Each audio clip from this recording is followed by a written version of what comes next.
রাতের অন্ধকারে মহানন্দা নদী থেকে ট্রাক্টরে করে বালি অবৈধভাবে পাচারের সময় ট্রাক্টরের ধাক্কায় একটি শিশুর মৃত্যু। আর একজন শিশু আশঙ্কাজনক অবস্থায় উত্তরবঙ্গ মেডিকেল কলেজ ও হাসপাতালে ভর্তি। মহানন্দা নদী থেকে বালি পাচার হচ্ছে এই বিষয় নিয়ে বহুবার পুলিশকে অভিযোগ করা হয়, তবে পুলিশ বালি মাফিয়াদের বিরুদ্ধে কোনো পদক্ষেপ নেয়নি আজও। আজ এই ঘটনার পর ক্ষিপ্ত হয়ে যায় বিধাননগরের হোসেনপুর এলাকার গ্রামবাসীরা। ক্ষিপ্ত হয়ে গিয়ে বালি বোঝাই ট্রাক্টরটিকে জ্বালানোর চেষ্টা চালায়, তবে পরবর্তীতে 31 নম্বর জাতীয় সড়ক অবরোধ করে বিক্ষোভ দেখাতে শুরু করে। কি হয়েছিল বলে? এখানে যে বালি বোঝাই করা ট্রাক্টর বাচ্চার উপরে যার কারণের ফলে বাচ্চা কোটে ডেট করেছে, আর একটা মানে বরাবর অবস্থাতে আছে। কি হবে জানি না। এর আগে আমরা পুলিশকে বারবার নির্দেশ দিয়েছি, নাম ধরে দিয়েছি, তা সত্ত্বেও পুলিশ কিন্তু তৎপর্যন্ত কার্যক্রম করছে না। আমরা বারবার বলেছি যে কোনো মুহূর্তে যে কোনো সময় দুর্ঘটনা হতে পারে।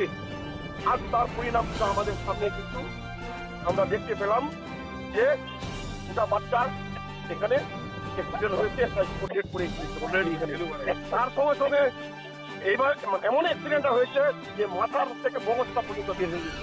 এবার ভাবা যায় যে আমরা এতদিন বারবার প্রশাসনকে বলা সত্ত্বেও প্রশাসন যদি স্ট্রিক্টলি এখানে যদি ব্যবস্থা নিত, তাহলে আজ কিন্তু এই দুর্ঘটনা আজ মানুষ পুরো এমন ভাবে রেগে আছে যে কি করতে বলা হতো না। পুলিশকে 1 ঘন্টা আগে আমরা 1 থেকে 1.5 ঘন্টা আগে ফোন করেছি, পুলিশ আসলে 1 থেকে 1.5 ঘন্টা পরে। কেন আমরা বলছি কেন?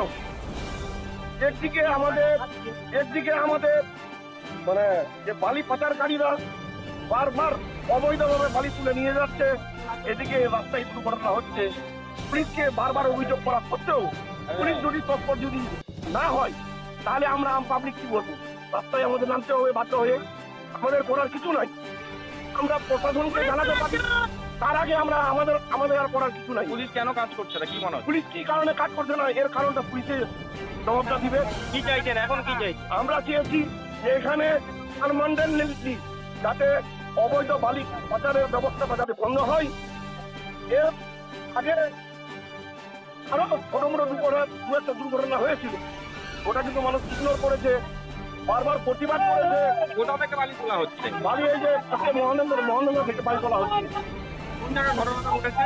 ঘটনাটা ঘটেছে ওই যে মহানন্দার পাশে হোসেনপুরে। কি নাম আপনার? আমার নাম মোহাম্মদ সুলতান হোসেন, আমি এই উদারগঞ্জ সংসদের একজন সাধারণ বাসিন্দা।